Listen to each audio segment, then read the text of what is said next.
stick with a guy if he's producing at the plate. And we saw Zenzo get a run earlier. Now we're seeing Cam get a run. Dubon back in the lineup today after some big swings lately. So, yeah, I do see that playing out exactly like you said. The term brother-in-law is a pretty good term to describe that. But it's going to be whoever at that position. And you can maneuver a little bit with left field and second base with Dubon able to float around. But whoever has the hot stick lately seems to be the guy getting in the lineup on a regular basis.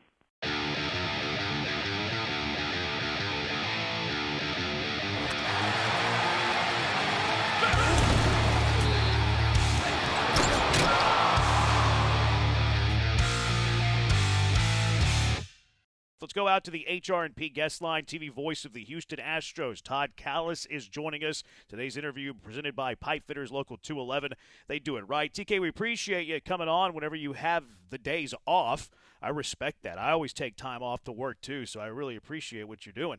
What did you think from Lance McCullers' start yesterday? I thought it was still a lot to get to, a lot of work to do, still a long ways to go. But I thought it was some glimmers of hope and perhaps a light at the end of the tunnel of what could be with Lance. Yeah, good swing and miss and good velocity. So you like to see that. And I heard what you guys were talking about just before I came on. But, yeah, at some point, Lance, it's a long road back, and it's not going to happen overnight where he's going to go 5 or 6 innings his first outing or two. But now he's 4 outings in. Hopefully he gets past that 5-inning plateau next time and then goes from there. But, yeah, really good signs last night after, first pitch batter walking on 4 pitches, and then he was able to lock it in, gave up a couple of runs, but was able to settle in for the most part. So like what I saw out of Lance, and he is going to be a key right now, definitely with, a guy like Ryan Gusto going tonight. Not sure who's pitching in the game to wrap up this series. So you need Lance to be a guy that can give you at least 5 or more. TK, I mean, obviously, with as much as you see what's going on around the league, and we try to stay up with everything outside of the Astros, how concerning is it to you with all we've been through with pitchers and the spider tack and the pitch clock, but now it just seems like Tommy Johns are coming out of the woodwork, more than we've ever seen in the past. And I think the number was in the low to mid 30% of pitchers that had Tommy John on major league rosters last year. We know the Astros are dealing with a ton of injuries. We know already losing, one. But how concerning is this league wide, and what can be done about it? Yeah, it's really concerning, and I don't know as players and teams individually, players chasing that high velocity, chasing that high spin rate, because everything's quantified now. So there's a number on everything. You know exactly what you're throwing in terms of miles per hour. You know exactly what you're getting on your spin rate on breaking balls and on fastballs. So everybody tries to max out those numbers, often to the detriment of their health, as it turns out in the long run. So I don't know. I don't know how it changes or when it changes, but you're right. It's not something that's just specific to the Astros. It's happening league-wide. It's going to be kind of the exception when a pitcher can somehow go through a career with 10 years or more and not have Tommy John surgery. It's almost like everybody at some point seems to have it. It's unfortunate, and I'm not sure.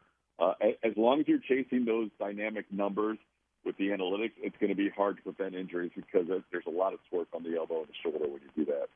Yeah, what's causing the injuries is what's being rewarded right now. Like you mentioned, like velo spin is attractive. We're going to push guys to the minor league system that have velo and spin, and then velo and spin perhaps is the reason that all the arm issues are there.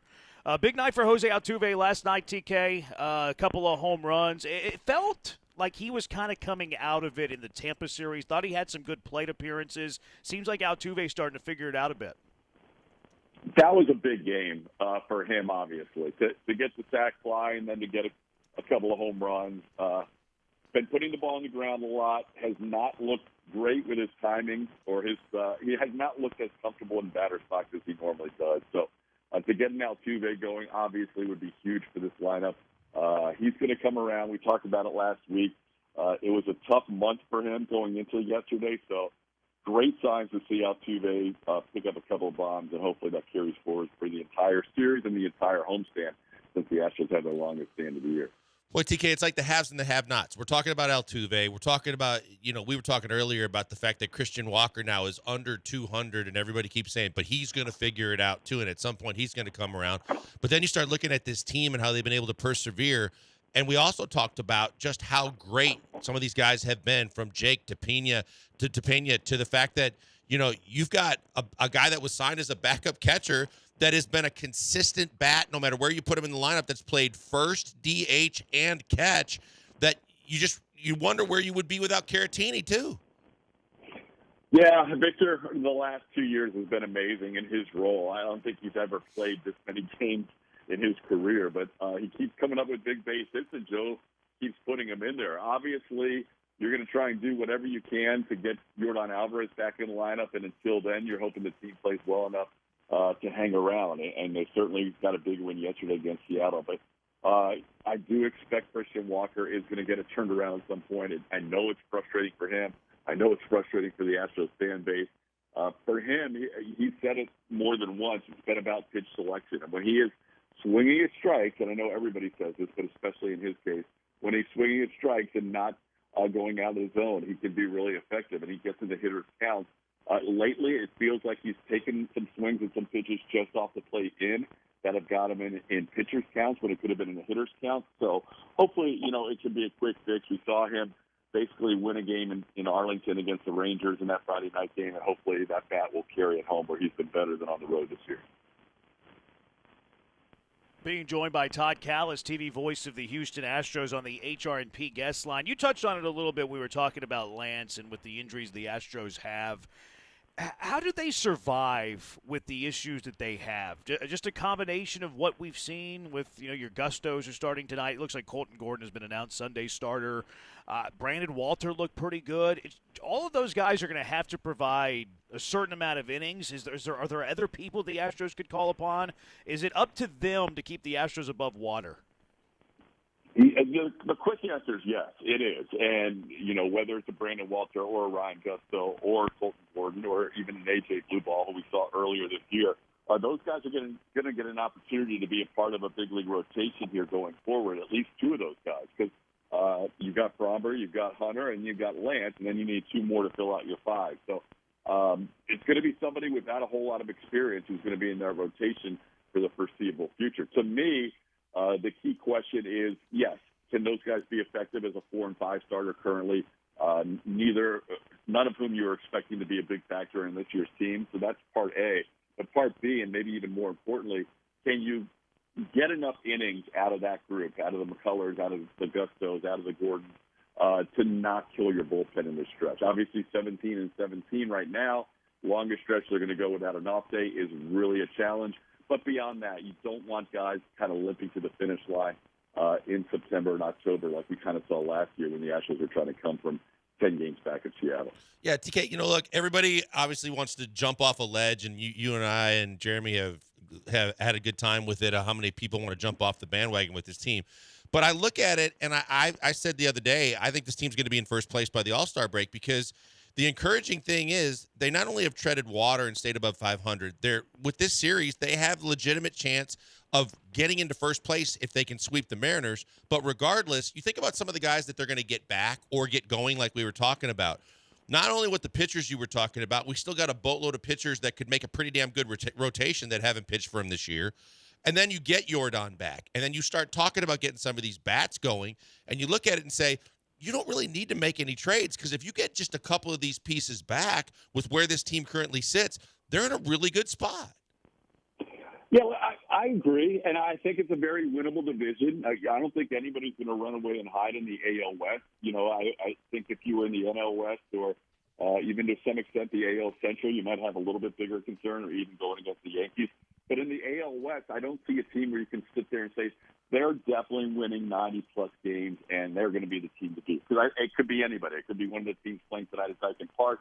It could be the Rangers. The Angels are all of a sudden the hottest team in the division. So I think it's going to be a kind of a dogfight division where it's going to be 2, 3, maybe 4 teams going down in the final couple of weeks. And I don't think anybody's going to win 92, 95 games in that division. So, yeah, hang in there, wait for your guys to get healthy and see what happens. But, again, we're not quite to the 1/3 point of the season. That'll be next Tuesday. And a long way to go. Still over 100 games of baseball, even when you get to the 1/3 point of the season. TK, it's been a while since Yordan's played in a game. You alluded to that earlier as well. May 2nd, you have to go back to. So today, the 3-week mark.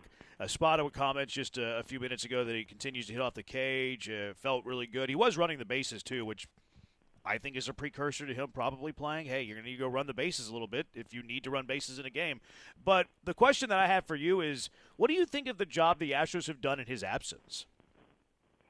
I was hoping, and I would never say this on the broadcast, but I was hoping they would be 500 right around there. I'd be treading water was fine. A few games over 500 would be great.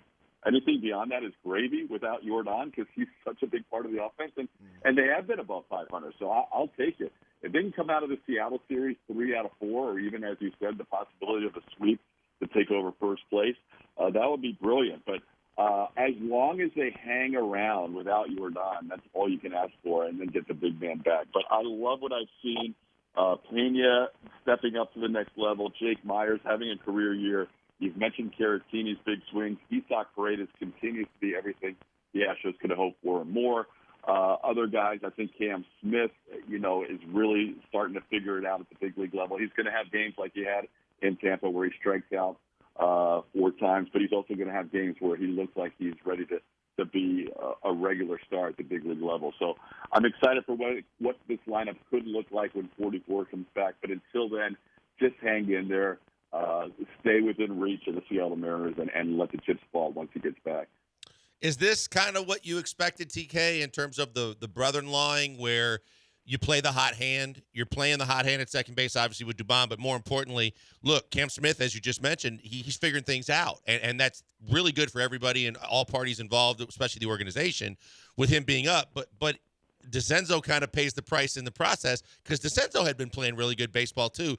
But it seems like the brother-in-law kind of way of using guys right now is really working in Espada's favor. Yeah, I anticipate that'll be the case the rest of the year. And Joe definitely rides a hot hand. We've learned that about him in now a year and, 50 games at the big league level as a manager. He'll stick with a guy if he's producing at the plate. And we saw DeCenzo get a run earlier. Now we're seeing Cam get a run. Dubon back in the lineup today after some big swings lately. So, yeah, I do see that playing out exactly like you said. The term brother-in-law is a pretty good term to describe that. But it's going to be whoever at that position, and you can maneuver a little bit with left field and second base with Dubon able to float around. But whoever has the hot stick lately seems to be the guy getting in the lineup on a regular basis.